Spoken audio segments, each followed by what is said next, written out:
Bend the knee, Kansas, and take your rightful place as little brother in this rivalry because you just got slapped in the border war. And don't let the score fool you. Look at the stat line. Mizzou handled business against the Jayhawks and sent that Big 12 team pack into the Sunflower State, picking away at pedals, wondering, could we win, could we not? And it certainly landed on not.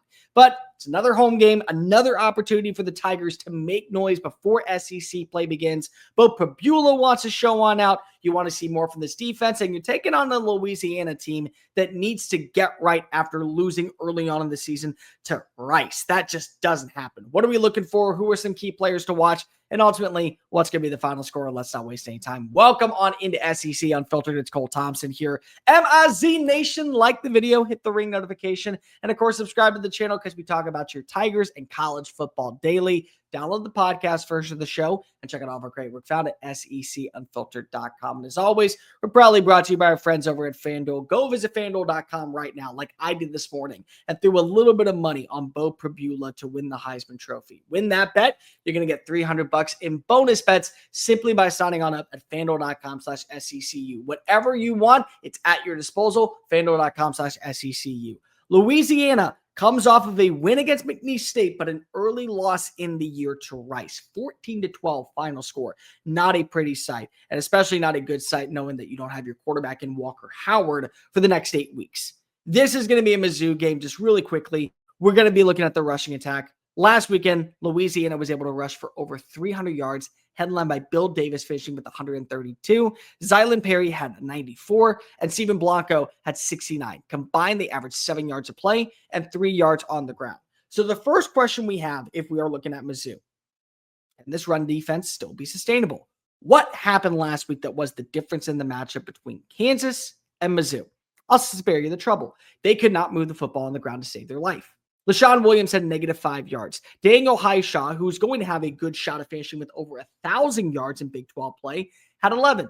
And Jalen Daniels was able to move and find his way into the end zone, but it came off of a 19-yard run, and he only finished with 25 more yards on 10 carries. This team averaged less than 2 yards a play, and I think this is a very solid rushing attack out in Lawrence, Kansas. I do. So what are you going to do to Louisiana? How is this defensive line going to be able to win its one-on-one battles and force its way into the backfield? Because that is going to be a major storyline in this matchup. Only 2 sacks in the last game, only 5 tackles for losses. This is not a good offensive line. Devereaux's team had issues against Rice. They had issues against McNeese State. I think in total, they've given up 5 sacks in the last 2 games, and they've also given up 8 tackles for losses. So you can get after a really underwhelming Ragin Cajun offensive line and set the tone early. Force them to have to pass. And you want to force them to pass because Daniel Beal, who took on over last week, averaged 3.9 yards a play, completed just over 50% of his pass attempts for 86 yards. This is a team that is going to trust its ground game. This is a team that's going to say, if we're going to lose by going down in our fashion. Running the football up and down, slantways, sideways, your throat. Doesn't matter who's the competition. We're going to do it, and then we're going to handle business.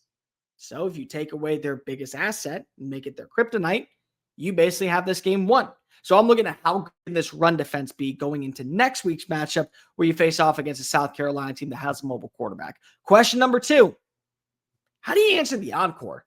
Beau Pribula was awesome, and I'm getting better at saying his name. I'm trying not to go ahead and stumble and say Pribula because of sometimes the R's are hard for me to roll. So Beau Pribula was freaking awesome last week. You take away the first quarter, he was the most perfect passer in college football for week 2.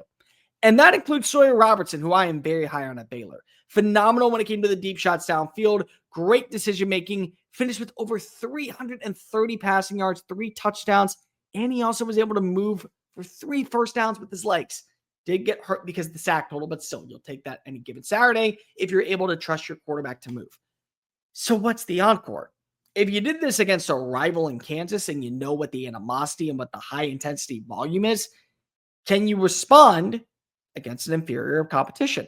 And that's not me saying that Louisiana will not be a team that ends up playing for the Sun Belt title or making some headlines in their conference. But it's Missouri, and you just proved that you belonged in the AP Top 25, which is really challenging these days for a lot of people to figure out who belongs in the AP Top 25. But you probably belonged in it last week after beating Central Arkansas. What is going to be that next step forward? Are we going to see more deep shots down the field? Are we going to see more connectivity with Kevin Coleman, who finished with 126 yards? Are we going to see more plays with Daniel Blood? Donovan O, is he going to get more involved? What are we looking for to match as an encore to last week's presentation? Because Pribula at this point certainly should be considered a top-tier quarterback in the SEC. He should be considered a top-tier quarterback in college football. But it's all about that next progression. It's all about that next game. People don't care about what you did a week ago. I don't care about what you did last night. I'm looking at what happens now. So how do you answer that encore? Who is the next big-time wide receiver that we see? And how much more do we get the utilization of Pribula's legs? Because it was really promising against Central Arkansas. Had its moments certainly against Kansas, but that's what makes him a dangerous player and maybe even a slight upgrade over what you had last season in Brady Cook. And number 3, do we continue to see this rushing attack be one of the best in college football? It's one thing to have a running back like Ahmad Hardy, who has been phenomenal so far for this roster. It's another thing to have a running back like Jamal Roberts, who also has been phenomenal for this roster. Combined last week, they averaged over 6 yards a play, finished with over 200 rushing yards on 38 carries, if I'm not mistaken, and 2 touchdowns. Do we continue to see that pattern? And are we going to see more in this game potentially of Ahmad Hardy? Hardy right now actually had 25 carries versus Roberts' 13. Does that mean that Hardy is the lead back? Is he supposed to be the lead back? But remember, Jamal Roberts had a really good game and put up incredible numbers against Central Arkansas. 33 carries. Also had a couple of big-time plays out of the backfield. So do we see his role expand in this matchup? Those are some things that you got to ask yourself. Do we trust that Hardy is going to be our lead back? He's going to do a little bit of everything, and then our change of pace player is Roberts? Or do we feel good enough to where Roberts proved last week he can get in the open field and boot, scoot, and boogie? He can make plays. He certainly would be starting for a lot of other programs across college football. Maybe we let him tote the rock. That way we save the legs of a guy like Ahmad Hardy when we need him next week to face off against South Carolina. Or maybe you say to yourself, because of the veteranship, because of the overall role that he has had in this offense, being here last season with us, maybe we're going to trust Jamal Roberts to tote the rock in South Carolina, and we just get Ahmad Hardy more acclimated with our system. Either way, what's going to be this rushing attack? Is it still going to be a top 15 unit in college football heading into next weekend's matchup between the two schools from Como? Who's to say? But you're not here to listen to any of that. You're here to get a prediction. You're here to get a final score. So let's look at the line as number 25 Mizzou plays host 3:30 on ESPN Plus, currently set at 26.5 over at FanDuel. If you know anything and you've watched the channel and you've watched any of our shows, you know this is one of my best bets of the week. I'm very high on Mizzou. And until I'm proven otherwise how well this running back room and this backfield can be, it's very hard for me to pick against them in every single matchup. And that will include SEC play too. Because if I know the passing attack is going to be there, and I know that teams are going to get tired of having to defend the run, so they're going to start to have to corral the box, which is going to allow Pribula to set fire and go over the top, find a Kevin Coleman, find a Donovan O, find a Marquise Johnson, whoever it may be, and then once you get in the red zone, mismatch nightmare and Brett Norfleet. That's just going to be the case until proven otherwise. Until I see this rushing attack be slowed down, until I see teams be able to handle the 1-2-3 combination of what you got in 2026 and number 9, it's challenging to pick against them. So not only do I think that Louisiana is the inferior team in this matchup, I just think that we need to give more respect to Mizzou, and they want more respect, and they're going to get it this weekend. They're not only going to win, they're going to cover. They're also probably going to hit the over once again by themselves at 50.5. I'm going to be bold and say that the over does hit because you give up a late anytime touchdown. So final score, I'm going to go 48-13. I think that you will be close in this matchup in terms of you yourself hitting the over, but ultimately you still win, you still cover, and you show that you are one of the most dynamic offenses in all of college football. But who's to say that I'm right? Who's to say that I'm wrong? I can know where you can answer that question. Go ahead, going over to FanDuel.com/SECU. Sign up today. Get $300 in bonus bets simply by winning. And it can be on anything. Prop bets, player props, parlays, ride the line. Whatever tickles your fancy, you can do so. You can bet on certain lines in this matchup in favor of Beau Pribula, in favor of Jamal Roberts, in favor of Ahmad Hardy. You can even look well ahead into next week's game and see what the early line is for South Carolina versus Mizzou.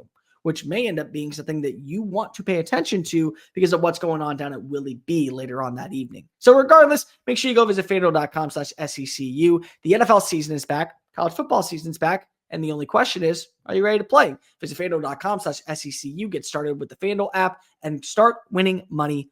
$300 in bonus bets simply by cashing out on your first $5 bet. So that does it for me. 48-13 final score out at Memorial Stadium. Farout Field. Tigers improved to 3-0 going into conference play. What are your thoughts on this matchup? Like the video, hit the ring notification, subscribe to the channel. Because we talk college football daily, download the podcast version of the show, and check out all of our great work found at secunfiltered.com. Until next time, folks, I am Cole Thompson, M-I-Z. It feels good winning and getting respect, doesn't it? Get a little bit more on Saturday, will you? Peace.